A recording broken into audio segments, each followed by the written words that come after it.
Chapter 3. In town one day, I met my friend Z and some other people who, I now discovered, were from Mr. Gurdjieff's Moscow group.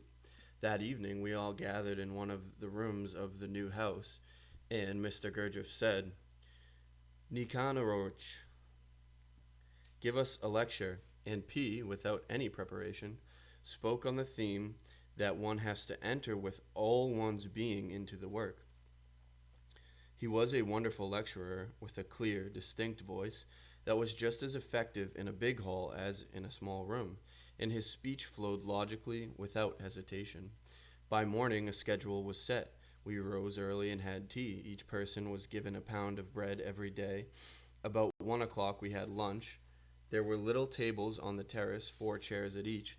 The menu was borscht or some other thick vegetable soup, a large piece of meat for each of us, with potatoes or beans or another vegetable. In the evening, we had tea with the remaining bread. Later on, food was served to each table in a large common dish from which 4 people had to eat with wooden spoons. At that time, although my wife and I lived in our little house, Mr. Gurdjieff asked us have our meals with the others. It was terrible for my wife, who simply could not eat from the same dish with other people. I do not know how she arranged it, but Mr. Gurdjieff allowed her to have her own plate. He probably did not wish to press her too hard, as other difficulties were in store. One day I began to eat slowly and consciously, as described in some books I had read before meeting Mr. Gurdjieff, pondering on the physical process of the transformation of food and how it ordinarily cannot serve its highest end, and on what was said about evolution.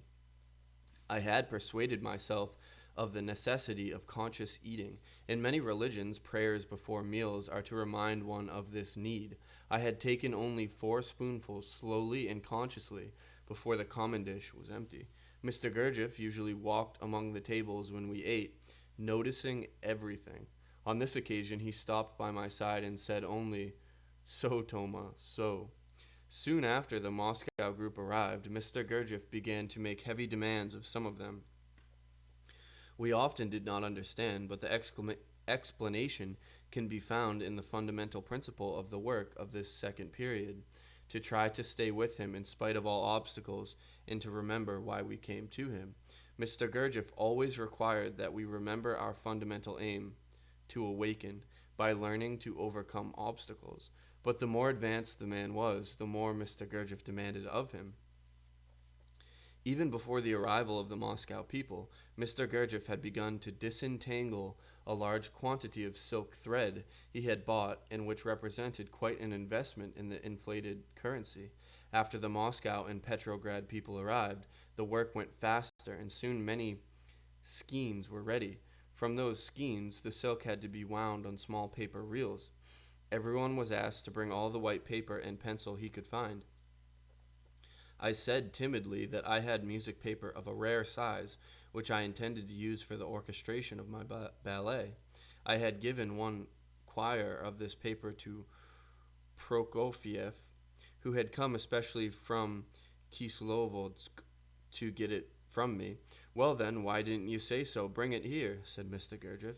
And this precious paper was at once cut into little pieces, wrapped around the pencils, and the silk wound on it. It was a tedious job winding round and round. Everyone else was very patient, but I could not bear it. Whether I thought then about the way of a clever man, I do not know, but I decided to invent a winding machine without telling Mr. Gurdjieff about it. Just as I began to use it, Mr. Gurdjieff arrived, looked at it, and said, "You always have to invent something." But the machine worked well, and the reels were soon ready. One evening, Mr. Gurdjieff brought in a large box that had many compartments and said to me, "So, Toma, go tomorrow to Kislovodsk and try to sell this silk." "But Mr. Gurdjieff," I answered, "Kislovodsk is filled with my Petrograd acquaintances. I cannot sell there." "On the contrary, so much the better. With so many acquaintances, you will sell the silk more quickly." So next day I took the train to Kislovodsk. I arrived at dusk, but I did not go to my friends, who did not need silk thread, because I did not wish to start gossip. Under the cover of darkness, I went around to the little shops, Finally, I entered a big one. It was the shop of our landlord, and to my great surprise, I saw Mr. Gurdjieff standing there. The landlord bought a lot of silk, and then Mr. Gurdjieff said, "Now let's go home." What a relief. I will never forget this experience, through which Mr. Gurdjieff hit another of my weaknesses.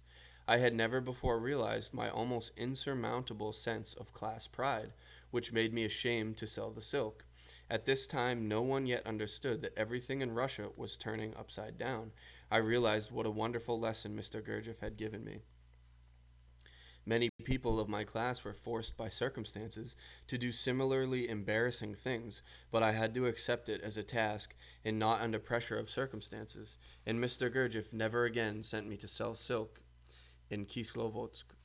As the revolution was spreading, Mr. Gurdjieff told us that it would be sensible to send Marfusha and her husband back to our estate in the Ukraine, where they had left their 2 children and mother, as later it might become impossible. With great sorrow, we sent them back, giving them as much money as we could. Then Mr. Gurdjieff suggested that it would be much better if we came to live in the big house. We gave up our little house to him, but it was now clear to us that what he wanted was not our house, but that we take part completely in the life of the big house. We accepted this and moved into one room on the upper floor. Mr. Gurdjieff changed the arrangement of the rooms quite often, and then all the furniture and carpets were carried up and down, and so much the worse for the person who had grown attached to his surroundings. Soon we began sacred gymnastics. We started with simple exercises, going on to more complicated ones of concentration and memory that absorbed the attention of the whole man. Some of the exercises were very tiring and were performed only by men. Mr. Gurdjieff always pushed us to the utmost in these exercises, after which we would fall onto the carpets like sacks, without needing to be reminded to relax. There was one exercise in which all the men had to fall in a heap and squirm around like snakes in a tangle of arms and legs. Suddenly, Mr. Gurdjieff would cry, "Stop!" and take someone aside to let him view the group. I think that no sculptor ever had such a chance to admire the beautiful, complicated, and unforeseen postures that resulted from the sudden stop. I did the sacred gymnastics at that time, for Mr. Gurdjieff himself played on a guitar borrowed from our landlord. It was impossible to get a piano. He played very well, sometimes playing tunes he learned from the textbook of guitar playing. Then the time came when he decided to enlarge the musical program. Among those who had recently arrived was a man who had come from the outside on his own initiative and who later played an important part in our life. He behaved very well, was very modest, and did not ask to be received in the institute. He said he had come hoping to find in Mr. Gurdjieff his teacher. He was a well-educated man, still young, and played the violin quite well. He read me his translation of Heredia. He had been interested in occultism and magic for a long time, and told me about an experiment with the Lord's Prayer that he had once practiced. Mr. Gurdjieff allowed him to come in the evening for gymnastics and later for lectures. He was very punctual, continued to be very modest, and at last Mr. Gurdjieff accepted him in the institute. This man, Shandarovsky, now had to play the violin, a real guarneri for the gymnastics. One day I was given a violin and told to learn to play it by evening. I had never played the violin before, but I tried, and by evening I could play chords on the second violin. Although by nature I was a musician, I had spent years in a military school and had come to hate all physical exercises, which I found dry, tedious, depressing, and mechanical. With Mr. Gurdjieff, the sacred gymnastics were never dull, quite new, and I felt a vital aim in them. And there was always inspiration in the atmosphere during work with him. Mr. Gurdjieff knew how to bring a man from his ordinary state to a higher level. At such times, all worldly desires for wealth, luxury, food, wine, women became dim and so extremely shallow as to be non-existent. There was no sense of loss because a new light began to shine, and one could almost touch the goal to which Mr. Gurdjieff was leading one.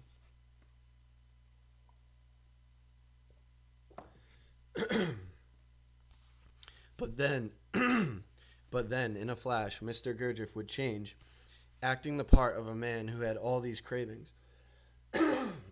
Excuse me. And one again began to sense all of them with pleasure and, oh horror, even to be overwhelmed by them. How is it that at such a moment the thought never occurred to us, why did Mr. Gurdjieff manifest this way? I can lift you to heaven in a moment, but you may fall back as quickly as you went up, said Mr. Gurdjieff to us in Esentuki, and added, if water does not reach 100 degrees centigrade, it is not boiling. So in our development, by our own understanding, we had to reach the boiling point, or nothing would be crystallized in us. If only 1 degree were lacking, we would fall back again. We also began to see more clearly the roles of personality and essence. Mr. Gurdjieff often said, what is good for personality is bad for essence. At the same time, he never sought to destroy anything in a man, only to put everything in its place. Under the mask of a bad personality, Mr. Gurdjieff became our tempter. The true meaning of temptation comes from schools where it was created for work. Through such work, man's essence can be developed in a school under the guidance of a teacher. When the personality is made to suffer, it produces a ferment. One must not avoid this suffering, because this ferment, this spark, this fire, feeds essence. What is not good for personality is good for essence. All this is extremely difficult, but man has a kind of deep sense that what is sent to him is always within his capacity to bear. For those who really wish to work, the attitude must be one of acceptance. With Mr. Gurdjieff, we had always to be able to respond in the right way to his demands. This becomes possible if a man is present, if he has a conscious feeling of his self, of I am. One evening a notice appeared, beautifully written by P., which said that an international idealistic society had been formed and that Mr. Gurdjieff was not going to work with anyone outside this society. Every day there were notices that this society would have full members who would take part in the real work, that there would also be candidates whose participation in the work would be limited, and that there would be those who could not hope to take part in the work because they became candidates. The breaking of all ties was demanded, meaning that one must not be identified blindly attached to one's husband or wife, parents, children, friends, and so on. This announcement had an enormous effect on my wife and me. Not to be attached to each other, what did it mean? Not to be concerned with one another. That made us ponder to reach a new understanding. At this time, I felt I would go wherever and do whatever Mr. Gurdjieff demanded, without giving it a second thought. But this was not at all the attitude required in our work, each step having to be thought over carefully. As for my wife, although she was very deep in the work, her love for me was stronger, and she even felt ready to part from me if it was necessary for my work. But Mr. Gurdjieff always told us, I need both of you or neither. Then came a notice requiring everyone to give up all his possessions, which had to be listed in writing. I could do this with great ease, as material things did not have much importance for me, but my wife will tell you herself that an intense inner struggle she went through. But my wife will tell you herself what an intense inner struggle she went through at this time. I was very much annoyed that my husband gave up everything without thinking about the situation which could arise if, for one reason or another, both of us, or even I alone, did not wish to remain with Mr. Gurdjieff, and we did not have a penny until we had found some way of earning money. It is true that we had many friends then living in the resort, and I knew some of them would gladly help us, if only in order to see us leave Mr. Gurdjieff, though that was the last thing I wanted to do. So I decided to speak frankly about it to Mr. Gurdjieff. I found him talking with Dr. S. and wished to back out and speak to him later alone. But Mr. Gurdjieff insisted that I tell him what I had come for, so I told him that in order not to feel obliged to stay with him simply for lack of money, I wished to hold back 3,000 rubles of the money we were going to give him. He turned to Dr. S. and said with approval in his voice, "Oh, that's it. Very good, very good. Give her what she wishes." In a few days, another notice announced that the woman had to give up all their jewelry. They could keep only a wedding ring and a watch. It was a fresh blow for me. What was I to do? I was very strongly attached to my jewelry, which had been my mother's and my husband's mother's, and I realized that I would never be able to replace it. I did not wish to give it up, but I had to decide to do so or to leave. My husband did not hesitate for a moment, but for me it was a tragedy. On the one hand, I could not even think of going away. On the other hand, I did not wish to part with my jewels. I was in real torment, caught between conflicting emotions, and I cried all night long. Then the words of Mr. Gurdjieff in one of his talks came to my mind. When we die, we won't take our belongings with us, but something else, if we develop it. I put my jewels, about which I no longer cared, in a box, and when morning came, I went to Mr. Gurdjieff's house, knocked, and entered. He sat at a table, his head resting on his hand. "What is it?" he asked. I told him that he had asked us to bring our jewels to him, so I had brought mine. He hardly moved and said, "Put them there," pointing to a little table in the corner. I put the box on the table and left. I had just reached the garden gate when I heard him calling me. I returned. "Now take them back," he said. Many years later, someone told me I had played a bad trick. Many years later, someone told me I had played a bad trick on her. "Why?" I asked. "Well, you told me that story about your jewels, so when Mr. Gurdjieff asked me to give him something valuable, I gave it, but he never gave it back to me." We had to pass through the experience of renunciation demanded in all monasteries, in all religions, but what we had to give up was only our wrong attachment to things. Much later, I saw that these demands of Mr. Gurdjieff's had a double purpose. He already had in mind a plan for a second expedition, and the liberation from attachment would be of greatest importance to everyone taking part in it. The expedition, which brought us to an area safe from the Bolsheviks, was carefully planned in advance.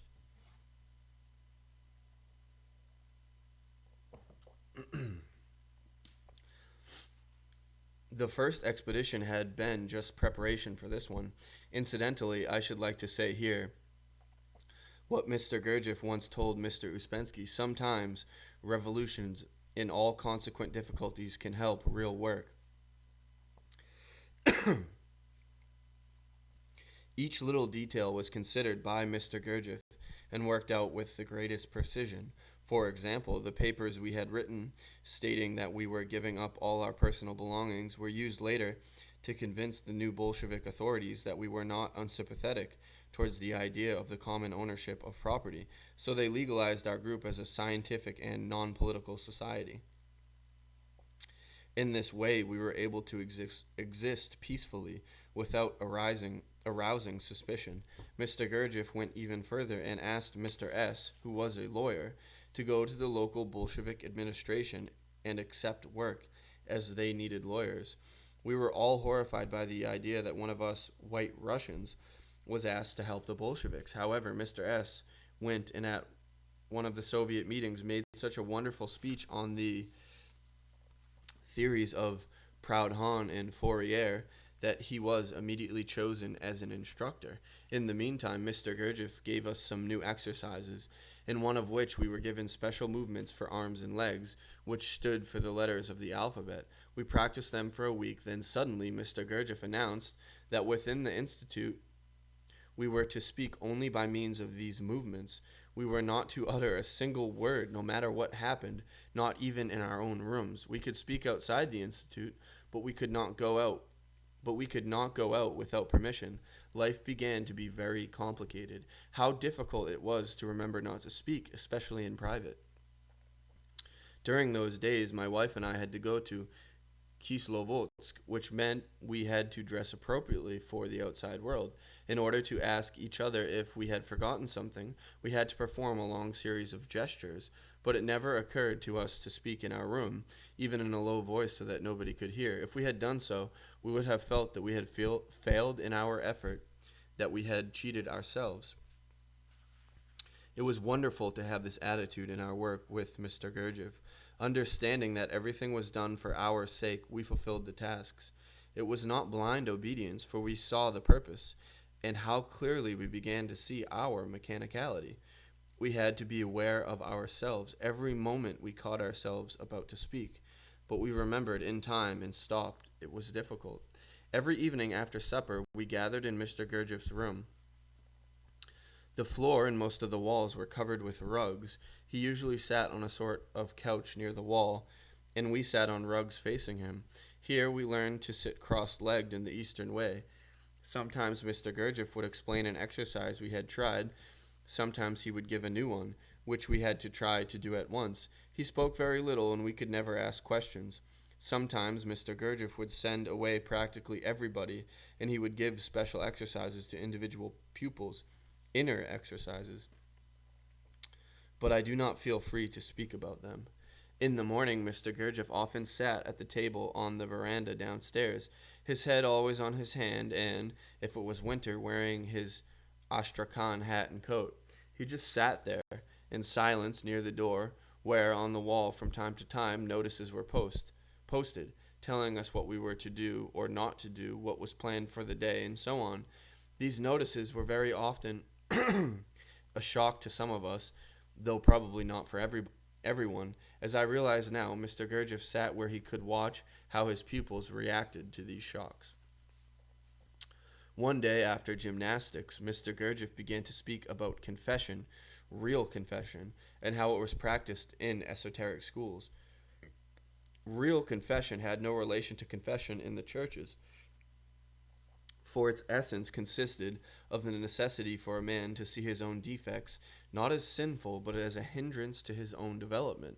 In esoteric schools there were men of high attainment who studied the nature of man as a whole. Their pupils were people who wished to develop their being. They spoke sincerely and openly about their inner search, how to achieve their aim, how to approach it, and of their characteristics that stood in the way. To go to such real confession, one had to make a major decision, to see one's real defects and to speak about them. Mr. Gurdjieff told us that this was absolutely essential, especially for one to see his chief feature, the one around which, as around an axis, turn all his stupid, comical, secondary weaknesses. From the first days, Mr. Gurdjieff had spoken with us about this chief weakness. To see it and to realize it is very painful, sometimes unbearable. In esoteric schools, as I have mentioned, when the chief weakness is made clear to a man, it is revealed with great care, because the truth about himself can sometimes bring a man to such despair that he might end his life. A spiritual tie with the teacher prevents such a tragedy. Holy Scripture speaks of the moment of realizing one's chief defect, when it says that when you are struck on the right cheek, you must then turn the left one. The pain of discovering your chief defect is like the shock of receiving a slap in the face. A man must find in himself the strength not to run away from this pain, but boldly to turn the other cheek, that is, to listen and accept further truth about himself. One day, Mr. Gurdjieff called us to his room one after another. We sat on the carpet before him, and he began to talk about how to reach that depth in oneself from which alone it is possible to face oneself sincerely. He was usually kind and gentle with both of us. It was as if the everyday mask fell from his face, and before us was the dearest man in the world. At such moments, the strength and power of the inner spiritual tie with him was felt very intensely. The next week, he again called some of our people privately, but for some reason he did not call me and, as I thought, even avoided me during the day. I felt I had to speak with him, and finally found him alone on the big terrace. Mr. Gurdjieff, in Petrograd you said that we needed to risk only 5 kopecks in the beginning. In other words, we needed to have only a minimum of faith in your teaching to begin to apply it in our life. But if your advice proved to be good and we found it helped us, we should then risk 10 or 20 kopecks more. That is, we should trust you more and more. Have I now to place complete confidence in you and fulfill unquestioningly all that you advise me to do? He shook his head a little, paused a moment, and then said, "Certainly on the whole it is so, but if I begin to teach you masturbation, will you listen to me?" and he left me without another word. I place great significance on these words because they point to the essence of his work. It is not the way of unquestioning obedience. The pupil has always to remember his own principal aim. Even the teacher's intentional provocation must be powerless to make him deviate from what he knows to be his true path. Much later, Mr. Gurdjieff said that our conscience must guide us in our actions, and that conscience is innate. We do not have to acquire it. We have only to awaken, because almost always we are asleep to it. There's just a footnote here. Kopek meaning small Russian coin, equivalent to a penny. Back to the text. Now, Mr. Gurdjieff decided we should actually experience a fast, about which he had already spoken to us, but he added special conditions. He told the woman to move to the upper floor and the men downstairs. During the period of fasting, we were not allowed to speak to each other, except 1 hour a week when we could go out and talk together. It was very difficult for my wife, not only because she was separated from me, but also because any discipline went against her temperament. It was less difficult for me because of my early training from the age of 9 in a military school. In a few days, I could walk and talk with my wife. Just before the appointed hour, Z and I began a very interesting conversation in which I became so absorbed that my wife, who had been missing me very much, was kept waiting. At last I went to her, and a very, very bitter conversation began. She told me that she did not wish to interfere with my work, that she saw how the work was dividing us, and that it would be better to part. The conversation itself was not important. The important thing was the suffering and pain we both were experiencing. Then, just as our talk reached its unhappy climax, as if by magic, there was Mr. Gurdjieff on the street corner.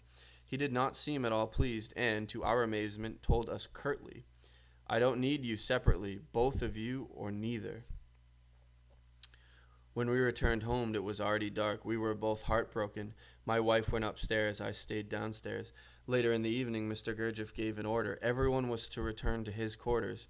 We were overjoyed. My wife told me that she had thought we were going to be separated forever, but had decided to stay at the Institute in order to see me sometimes and to continue herself to follow Mr. Gurdjieff's work. All this is a striking example of how experiences of real suffering can be provided without causing harm. When we accepted such suffering willingly and consciously, we had the possibility of creating in ourselves the real master. We certainly did not understand then the connection between all the demands that were made on us. We knew that situations were intentionally created by Mr. Gurdjieff, but at the same time we felt them to be real. Mr. Gurdjieff announced that every Sunday there would be lectures on philosophy, mysticism, and occultism, and that they would be open to the public. P had to write announcements of the dates and the place on small pieces of paper. Paper was very scarce, and these were to be put in prominent spots around Essentuki by one of our young men and 2 girls who carried paste and brushes in a little pail made from an old tin can.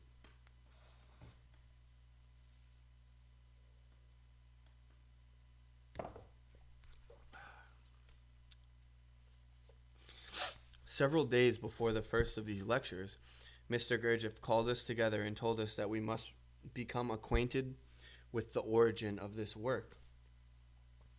The beginning, he told us, was a prearranged meeting in Egypt at the foot of one of the pyramids.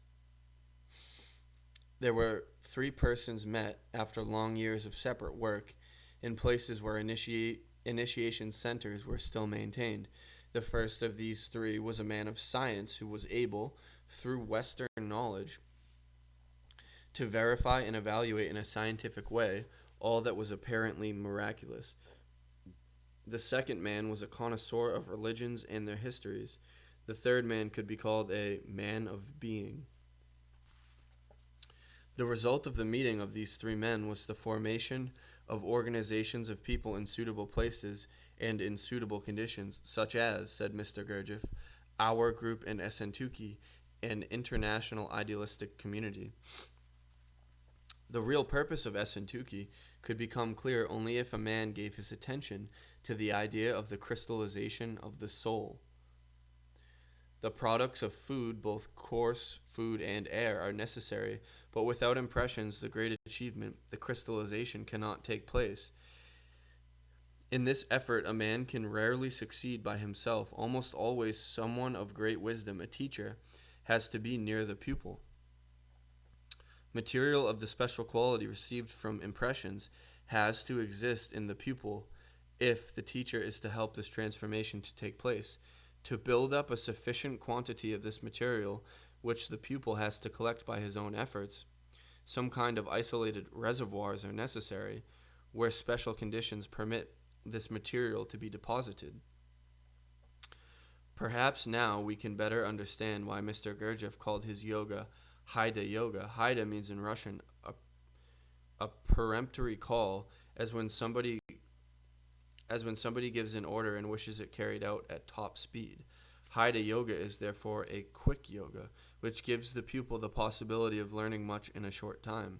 Mr. Gurdjieff felt that man should not have to depend only on life to bring him on all kinds of impressions of happiness and unhappiness, sorrow and joy. Mr. Gurdjieff wished to create special places where he could consciously provide them. Work would help, so to speak, the growth of the kingdom of heaven within us, the growth of the divine quality that distinguishes men from animals. But as the basis of Mr. Gurdjieff's work was to create every kind of impression and a pupil for this transformation, he could accomplish it only through playing roles. For instance, if he wished to make someone experience injustice, he had to play the part of an unjust man, and he knew how to do it superbly. Then one had to hold back from reacting badly and not be resentful. Mr. Gurdjieff told me once that it caused him pain when I was resentful. In other words, a man had to accept intentional suffering. Mr. Gurdjieff could not say, "Don't you see that it is done on purpose?" The whole sense of his work would then have been lost. The day before the first public lecture, Mr. Gurdjieff decided to have each of us prepare for it by writing in our own words the story of one of the three men. That evening we were to read our papers before the whole group. Trying to write these accounts showed us clearly how awkward and helpless we were. So in the evening an iron bed was placed in the upper corridor, on it many mattresses. We had to climb on top of this construction, sit in the Eastern manner, and read what we had written. My wife wrote of the man of being, and her essay was chosen as the best. The day of the first public lecture arrived. On the ground floor of the house, Mr. Gurdjieff arranged a buffet. Tea with a little sugar, very sweet tea with saccharine, and little homemade sweet rolls, which were a very great luxury. Chairs were brought to the upper veranda to make a suitable auditorium. The same day, Mr. Gurdjieff put P, one of his favorite pupils, through an inner experience which shattered him. Half an hour before the lecture was to begin, this strong, healthy man came into our room and began to cry despairingly. My wife and I tried to quiet him. Meanwhile, beyond our curtained window that opened onto the veranda, the audience was beginning to gather. The first lecture was read by P.D. Uspensky and was brilliantly presented to a crowd which exceeded our expectations. This lecture was followed by another one on the ray of creation, written and read by P., whose inner state we could easily imagine. Nevertheless, it was delivered excellently. In the audience that evening was a deacon of the Church of Old Believers, who probably came to see whether he might find some anti-Christian heresy. He listened very attentively, but, perhaps satisfied, attended no further lectures. A general of the Tsar's staff, a professor of the military academy, where they prided themselves on their ability to lecture, also attended. He greatly admired these lectures and was amazed at the way P. could, with such dry philosophical material, as he expressed it, produce so vivid an interest in the audience. That evening, Mr. Gurdjieff took P. to a restaurant. It was a great reward at that time just to be able to speak with Mr. Gurdjieff alone. This was another instance showing how, having given a man an intense and difficult experience, which was willingly endured, Mr. Gurdjieff would never let it pass unnoticed. The next public lecture was fixed for the following Sunday. and we awaited it with great impatience. We hoped Mr. Gurdjieff himself would speak. We thought we might hear something we had not yet heard, perhaps even something about the supernatural. Our interest in magic and all other phenomena of this sort had not yet subsided in those days. We hoped, we waited, but again Mr. Gurdjieff forced us to remember our aim and why we were there. On Thursday, posters were put up everywhere in Essentuki, advertising a lecture by the notorious Dr. Black. In other words, the lectures were given an intentionally suspicious character.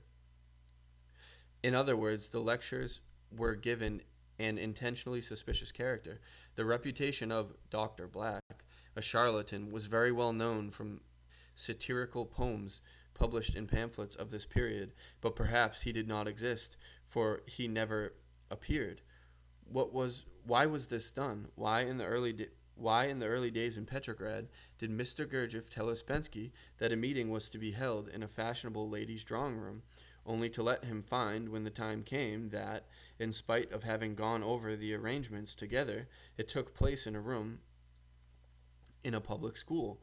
Why was it necessary to invent such things for Ouspensky? Why had it been necessary to organize for me, a newcomer, the meeting in that dubious cafe on the Nevsky? Why now this Dr. Black? Why always a suggestion of charlatanism for prospective pupils at the very first meeting? All this can be explained only by Mr. Gurdjieff's determination to make us work, to remember our true aim, which, if serious, could not be shaken by any kind of action on his part. Teachers usually surround themselves with an atmosphere of great seriousness and importance to give newcomers a good impression. With Mr. Gurdjieff, it was just the opposite. Everything that could repel, even frighten, a new man was always produced. A newcomer had the opportunity to meet Mr. Gurdjieff and to talk with him, but at once there was put before him some obstacle to be surmounted. On the other hand, Mr. Gurdjieff never let a newcomer go away empty-handed. If he came with real questions and spoke about something that was of genuine importance to him. Another Sunday came when Mr. Ouspensky lectured. During the tea break, Mr. Gurdjieff was approached by an elderly man with a long beard. He asked about yogis. This man was the type who had a superficial interest in Hindu teachings. Mr. Gurdjieff pretended that he had never even heard the names of various yoga methods. Then this intellectual began self-importantly to explain Hatha Yoga and so on, but Mr. Gurdjieff interrupted him and quickly said, "Well, and my yoga is called Haida Yoga." I don't need to say how astonished the intellectual was to hear about a new yoga. He understood nothing. Mr. Gurdjieff, however, had expressed in this way an idea full of meaning. Soon another notice was posted in the house saying that in 2 days we would begin new work of a special inner character. The day was divided into hours, and each hour was to be devoted to inner exercises, which we had expected for a long time. But we received only a very deep and bitter disillusionment, again undoubtedly intended by Mr. Gurdjieff. He had been trying P almost beyond endurance. At last, P could not hold out any longer. He forgot himself and answered Mr. Gurdjieff angrily. Mr. Gurdjieff turned and left the house, and an hour later it was announced that all further work was to stop for everyone because one of the senior pupils had manifested himself in this way towards his teacher. Everyone felt a profound sense of guilt. We knew that no apology would change the situation. We had to look within, to ask ourselves if we always had before us the purpose for which we had come, and if this aim occupied the first place in our lives.